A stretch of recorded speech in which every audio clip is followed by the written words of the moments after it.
Hikmah 99. Faqatuka laka dhatiyah wa wurudul asbabi mudhakkiratun laka bima khafiya alayka minha wal faqatul dhatiyatu la tarfa'uha al-awarid. Faqatuka, fakirnya engkau kepada Allah, butuhnya engkau kepada Allah, itu bangsa dzatiyah, bangsa zat. Artinya total, sama sekali tidak bisa tidak butuh per detik. Ai idza sabata anna ni'mata yil ijadi wal imdadi lazimatani laka wa annaka fi dhatika adamun laulahuma fal faqatu idzan dhatiyatun laka wal idtiraru lazimun liwujudika lihtiyajika ilal maula fi ibtida'i wujudika wa fi idamatihi alayka, lakin hadzal idtiraru yakhfa ala ghalibin nas wa yaghfuluna anhu.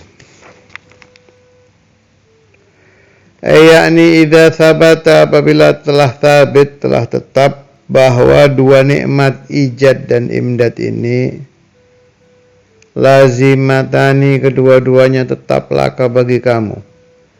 Wa anaka, dan sesungguhnya engkau fi dzatika, di dalam zatmu, adamun, hakikatnya adam, tidak punya kemampuan sama sekali. Laulahuma, seandainya tidak ada al-ijadu wal imdad. Fal faqatu, maka fakir, butuh kepada Allah. Idzan, kalau begitu, dzatiyatun, adalah bangsa zat laka bagi kamu. Wal idtiraru, dan sangat butuh, lazimun, tetap, liwujudika, bagi wujudmu, lihtiyajika, karena butuhnya engkau, ilal maula, kepada Tuhan, yakni Allah, fibtidai wujudika, di dalam permulaan wujudmu, wa fi idamatihi, dan di dalam melanggengkannya, alaika, kepadamu.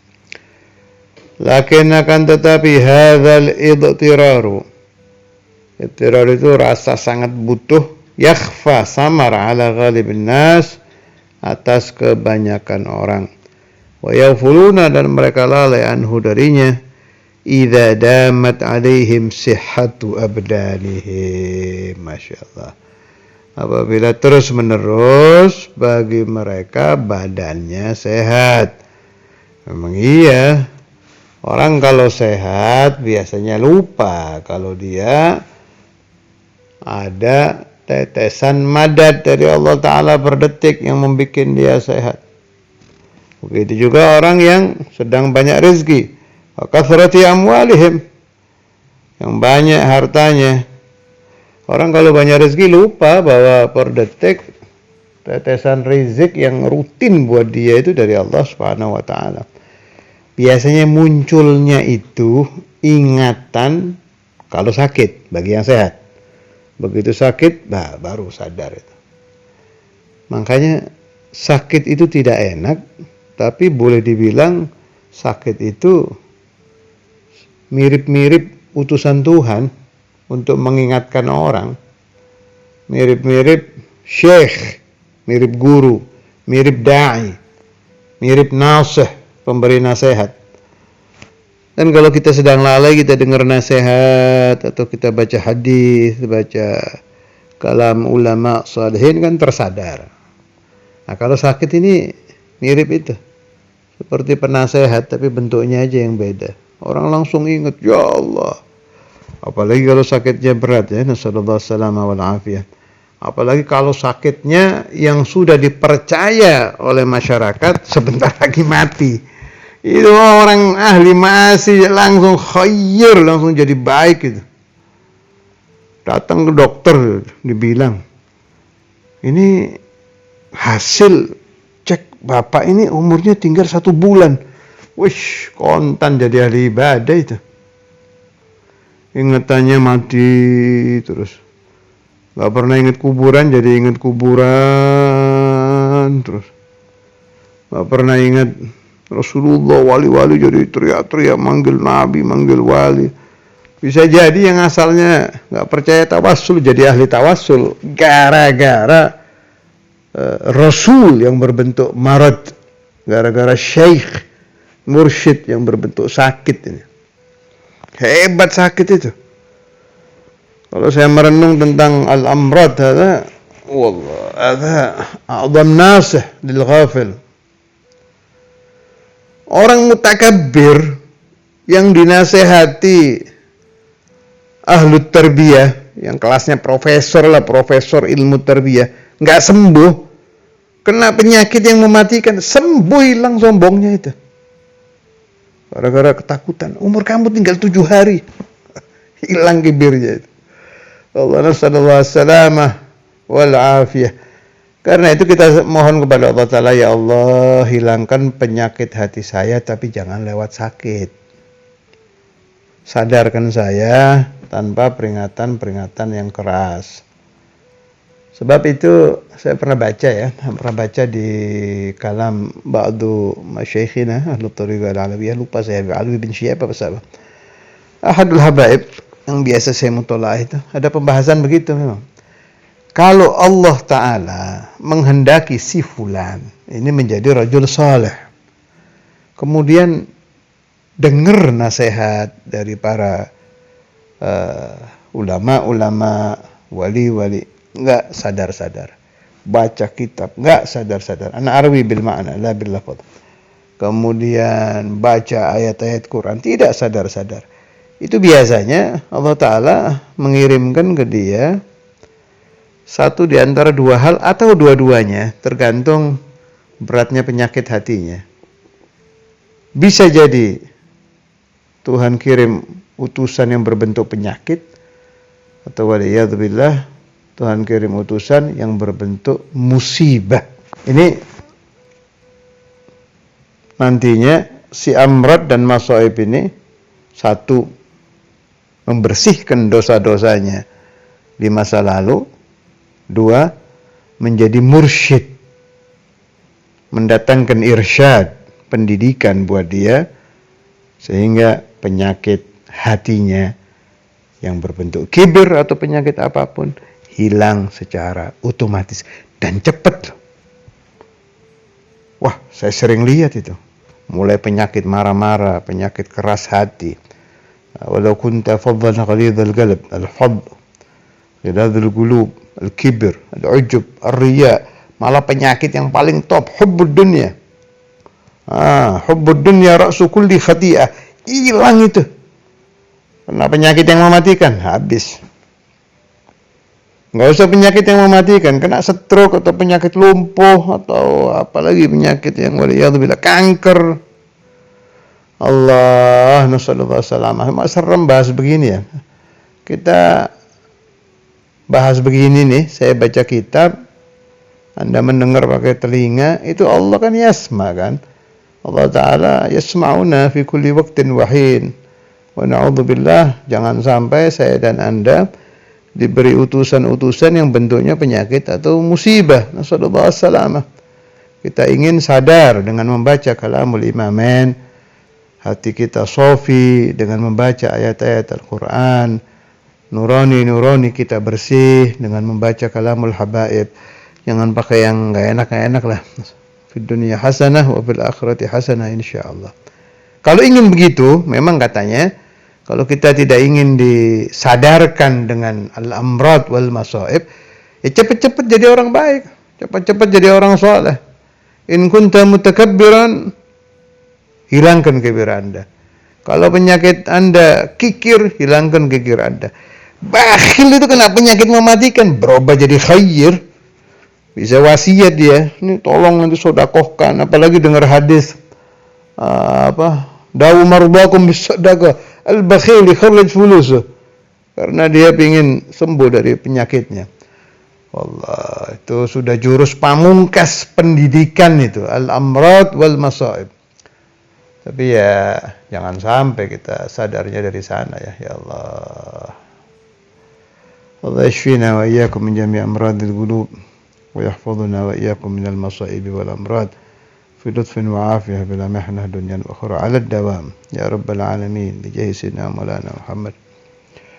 Jadi begitu.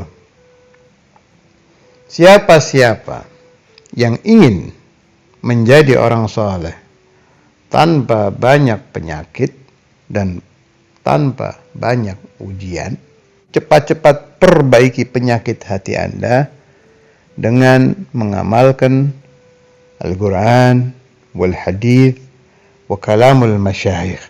Sebab kalau tiga ini tidak kita indahkan, kita tidak peduli dengan ayat Quran, dengan hadis Rasul, kalamul ulama, kita berleha-leha, bernanti-nanti, udah nantilah tunggu umur 40. Menjamin inti umur 40 itu siapa? Nantilah kalau saya sudah tidak bekerja, saya baru akan jadi orang baik. Ini orang yang bernanti-nanti ini biasanya naudzubillah lagi nih, sebelum tobat sudah habis umurnya. Nasallallahu alaihi wal afiyah. Jadi jangan menunda-nunda taubah. Jangan menunda-nunda perubahan dari tidak baik menjadi baik, supaya Allah Ta'ala tidak mengirimkan di dalam kehidupan Anda jurus pamungkas. Wahada musyahad. Jurus pamungkas pendidikan itu sudah saya katakan di depan adalah al-amrad wal masaib. Hada musyahad.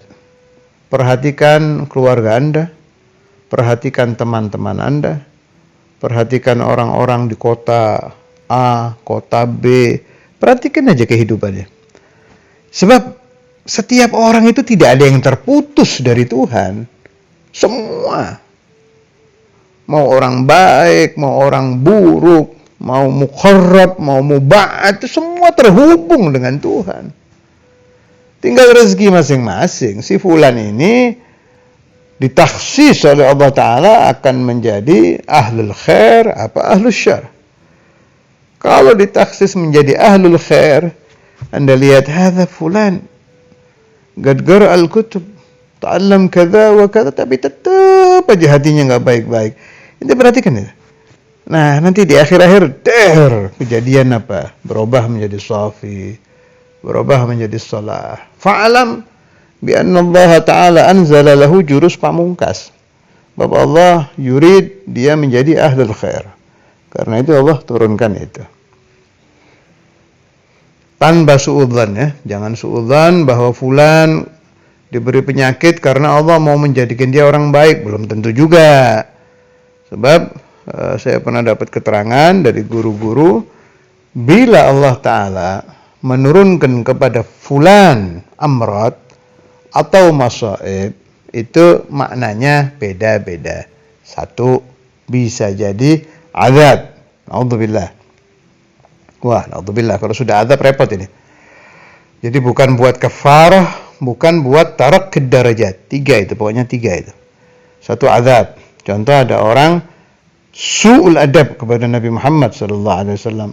Su'ul adab kepada Al-Quran. Su'ul adab kepada wali-wali. Tuhan turunkan azab, selesai. Sudah nasibnya dia. Kedua, untuk pembersih. Ada orang ahlus syar, ahli dosa. Tapi Allah Ta'ala menghendakilah bagi orang ini husnul khatimah. Sebelum matinya, Allah turunkan penyakit. Nah, ini untuk pembersih. Ketiga, ada orang sudah bersih. Khair sudah bersih, nadhif. Allah tetap turunkan penyakit. Nah, ini baru maknanya tarakki, untuk meninggikan derajatnya dari derajat yang dia sedang berada di situ. Naik kelas lah. Min maqamil adna ila maqamil a'la. Dari maqam yang dia sedang duduk, naik satu tingkat. Itu terkadang Allah menurunkan al-amrad atau masaib. Nasallallahu alaihi wal afiyah. Wa wurudul asbabi, dan datangnya asbab, asbabul idtirar, sebab-sebab yang membuat dia sangat butuh, mudzakkiratun laka bima khafiya 'alaika minha, menjadi pengingat-pengingat bagi apa-apa yang samar dari kamu. Wal faqatu dzatiyatu, dan faqah kefakiran, kebutuhan, adzatiyatu yang bangsa zat, la tarfa'uha, tidak menghilangkannya, al-awaridu, perkara-perkara yang datangnya baru. Wa sallallahu ala sayyidina Maulana Muhammad wa ala alihi wa sahbihi wa sallama, walhamdulillahi rabbil alamin. Saya ulangi lagi, kalau kita melihat ada fulan yang sedang musibah atau yang sedang sakit, jangan kita suudzon, fulan ini banyak dosa, penyakit itu untuk penghapusan dosa dia. Fulan ini sedang diazab, itu jangan, itu namanya suudzon, meremehkan orang ya. Dahulukan husnudzan bahwa Allah Ta'ala menurunkan amrad dan masaib kepada fulan untuk mengangkat derajatnya, sambil kita tetap mendoakan supaya penyakit-penyakit dan musibah-musibah yang Allah turunkan kepada umat Nabi Muhammad SAW, baik yang ammah atau khassah, cepat-cepat diangkat bi barakati sayyidil wujud Maulana Rasulullah sallallahu alaihi wasallam. Alhamdulillahirabbil alamin.